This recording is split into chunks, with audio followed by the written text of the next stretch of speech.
नमस्कार and welcome to curiously education. दोस्तों, मैं Prashant Mavani. I hope you are doing good. आज 4 अगस्त 2022 के करंट अफेयर्स को डिस्कस करने वाले हैं।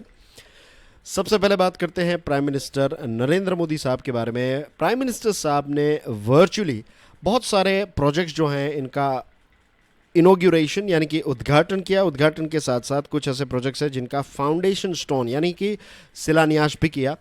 ये सारे प्रोजेक्ट्स जो हैं ये श्रीमद राजचंद्र मिशन के साथ जुड़े हुए हैं जो गुजरात में हैं, और ये अलग अलग प्रोजेक्ट्स जो हैं इनकी कीमत 300 करोड़ रुपए से भी ज़्यादा हैं। हेल्थ के साथ जुड़े हुए कुछ प्रोजेक्ट्स हैं, रूरल हेल्थ केयर को और ज़्यादा मजबूत करेंगे। और प्राइम मिनिस्टर साहब ने ये बताया कि ये जो मिशन है इनके, ये रूरल हेल्थ केयर के जो प्रोजेक्ट्स हैं, इससे भारत का जो एक विजन है हेल्थी इंडिया का, इसको हम अचीव कर पाएंगे। इसी के साथ उन्होंने ये कहा कि मॉडर्न हेल्थ केयर फैसिलिटीज़ जो हैं ये साउथ गुजरात के ग्रामीण लोग, गरीब लोग और ट्राइबल लोगों को ये सारी फैसिलिटीज़ मिलेगी। इसी के साथ एक बहुत ही इम्पोर्टेंट इंफॉर्मेशन यहाँ पर यह है कि ये जो स्पिरिचुअल गुरु थे श्रीमद राजेंद्र जी, तो उनका एक स्पिरिचुअल एसोसिएशन था महात्मा गांधी जी के साथ भी, और इस बात को भी प्राइम मिनिस्टर मोदी साहब ने याद किया है। तो मैं चाहता हूं कि आप रामचंद्र जी के बारे में थोड़ी बहुत रिसर्च कर लें। Right, it will take 5 minutes लगेंगे, लेकिन थोड़ा बहुत रिसर्च कर लीजिएगा। खास करके महात्मा गांधी जी और राजचंद्र जी के जो कनेक्शन है इसके ऊपर से आपको प्रश्न पूछे जा सकते हैं। Shrimad Rajchandra centre for excellence for women, इसके बारे में प्राइम मिनिस्टर साहब ने ये बताया कि जो श्रीमद राजचंद्र जी जो थे, तो वो बहुत ही बेटियों के एम्पावरमेंट के, महिलाओं के एम्पावरमेंट के एक प्रकार से यू कैन से लीडर थे। वो बहुत इंसिस्ट करते थे कि हमें हमारी बेटियों को एजुकेशन और स्किल जो है वो प्रोवाइड करनी चाहिए। और इसी के साथ प्राइम मिनिस्टर साहब ने एक बहुत इंपॉर्टेंट बात बताई है जो मेंस एग्जामिनेशन के लिए, इंटरव्यू के लिए आपके लिए एक इंपॉर्टेंट पॉइंट यहाँ पर बनता है कि ये रिस्पॉन्सिबिलिटी जो है ना, ये सिर्फ सरकार की नहीं है, ये हम सब की रिस्पॉन्सिबिलिटी है। अब जब मैं कहूँ या फिर प्राइम मिनिस्टर ये बता रहे हैं कि हम सबकी रिस्पॉन्सिबिलिटी है, तो आप ये रिस्पॉन्सिबिलिटी कैसे फॉलो करेंगे? लेट्स से अगर आपके घर में बहन है, बेटी है, तो उसकी पढ़ाई लिखाई, एजुकेशन, न्यूट्रिशन, राइट, संस्कार, ये सारी चीज़ों की रिस्पॉन्सिबिलिटी एक फैमिली की होती है, एक इंडिविजुअल की भी होती है। और जब हम ये करेंगे, हम हमारे परिवार की जो महिलाएं हैं, बेटियां हैं, उनको अगर एजुकेशन देंगे, स्किल्स देंगे, तो पता है ये कितनी बड़ी ताकत बन जाएगी हमारे देश के लिए। जिस देश में महिलाएं पावरफुल होती हैं, एम्पावर्ड होती हैं, उस देश की शक्ति जो है वो भी दुगनी हो जाती है। तो यही चीज़ जो है वो हमें भी हमारे देश में करने की ज़रूरत है। काफ़ी अच्छे स्टेप्स हमारे देश ने लिए हैं, लेकिन फिर भी डेस्टिनेशन तक हम नहीं पहुंचे हैं। अभी भी मंजिल जो है वहाँ तक हम नहीं पहुंचे हैं, अभी रास्तों पर ही चल रहे हैं। चीज़ें राइट डायरेक्शन में जा रही हैं, बट अगेन रिमेंबर, ये सरकार की ही नहीं, हम सब की रिस्पॉन्सिबिलिटी है। इसके साथ धर्मपुर में प्राइम मिनिस्टर साहब ने एक 250 बेड वाली हॉस्पिटल का उद्घाटन किया। इसका नाम है Shrimad Rajchandra multi speciality hospital, और इसी के साथ एक शिलान्यास किया, फाउंडेशन स्टोन रखा 150 बेड वाली श्रीमद राजचंद्र एनिमल हॉस्पिटल का। प्राइम मिनिस्टर साहब ने यह भी कहा कि कोविड-19 का बूस्टर डोज जो है वो हम सबको लेना चाहिए, और ये फ्रीली हमारे देश में दिया जा रहा है, तो we should take our booster dose. I would like to add here, problem यह है कि कोविन पर बुकिंग्स जो है वो नहीं मिल पा रही हैं, तो दिस इज़ ए प्रॉब्लम। सरकार कोशिश कर रही है, लेकिन यहाँ पर बुकिंग्स ही अवेलेबल नहीं है, तो इसके बारे में भी सरकार को कुछ सोचना चाहिए। Right, we all want to take a booster dose, free में मिल रहा है तो क्यों ना लें, लेकिन अपॉइंटमेंट तो मिले। This is a problem here. Anyway, अब बात करते हैं राज्यसभा और लोकसभा के बारे में। राइट, हमारी पार्लियामेंट का मॉनसून सेशन चल रहा है, तो ऑपोजिशन लीडर्स ने प्रोटेस्ट किया, राइट, और ये कहा कि जो प्रोब एजेंसीज हैं, इसमें ईडी आ गई, सीबीआई, तो इन सारी एजेंसीज का दुरुपयोग किया जा रहा है, मिसयूज़ किया जा रहा है। और यही प्रोटेस्ट की वजह से राज्यसभा जो है उसको एडजर्न होना पड़ा। और एडजर्न होने से पहले फैमिली कोर्ट्स अमेंडमेंट बिल 2022 को पास किया गया bye voice vote. Piyush Goyal साहब ने ये बताया है कि सरकार जो है ये लॉ एनफोर्समेंट एजेंसीज में दखल अंदाजी नहीं करती हैं। मुझे खांसना नहीं, मुझे हंसना चाहिए था, but let me tell you dear friends कि we all know how it works, right. हम सबको पता है कि ये सारी लॉ एनफोर्समेंट एजेंसीज जो हैं उसमें सरकार की दखल अंदाजी होती ही है। We all know this thing, but anyway parliament में पीयूष गोयल साहब ने यह कहा कि सरकार इंटरफियर नहीं करती है। लोकसभा को भी एडजर्न होना पड़ा, राइट। और अगेन सेम इश्यू को लेकर लोकसभा में भी प्रोटेस्ट हुए और फाइनली जो चेयर है उन्होंने हाउस को एडजर्न कर दिया। अब बात करते हैं उन स्टूडेंट्स के बारे में जो यूक्रेन में मेडिकल एजुकेशन के लिए गए थे, राइट, लेकिन वॉर की वजह से उनको वापस यहाँ पर आ जाना पड़ा।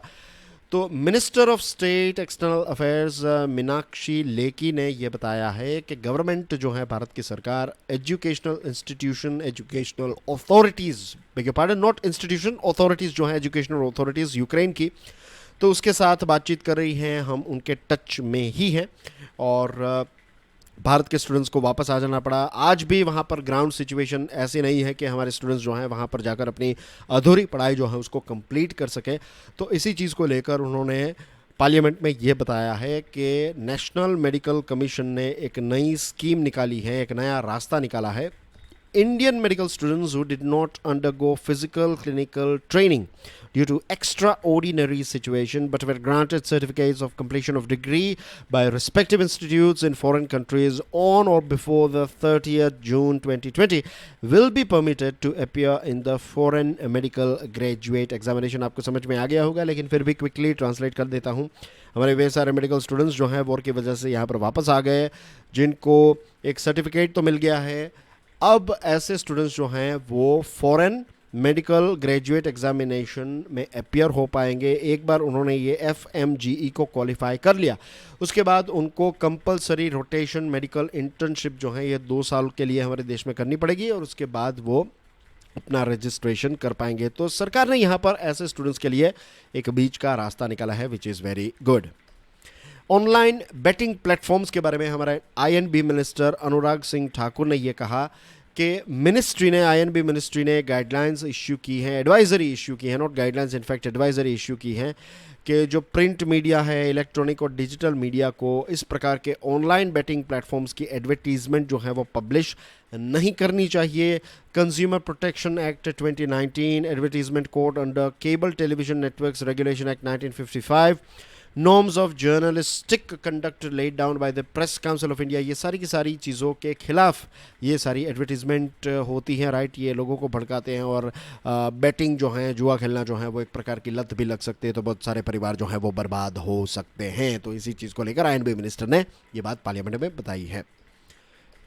नेबरहुड फर्स्ट पॉलिसी के बारे में बात करते हुए हमारे minister of state for external affairs ministry V Muraleedharan, अब आप में से कुछ ऐसे रिसेप्टिव स्टूडेंट्स होंगे वो कहेंगे कि अभी आपने कहा मीनाक्षी लेखी और यहाँ पर V मुरलीधरन, तो we have 2 minister of state for external affairs ministry, एक है मीनाक्षी लेखी जी और एक है V मुरलीधरन साहब।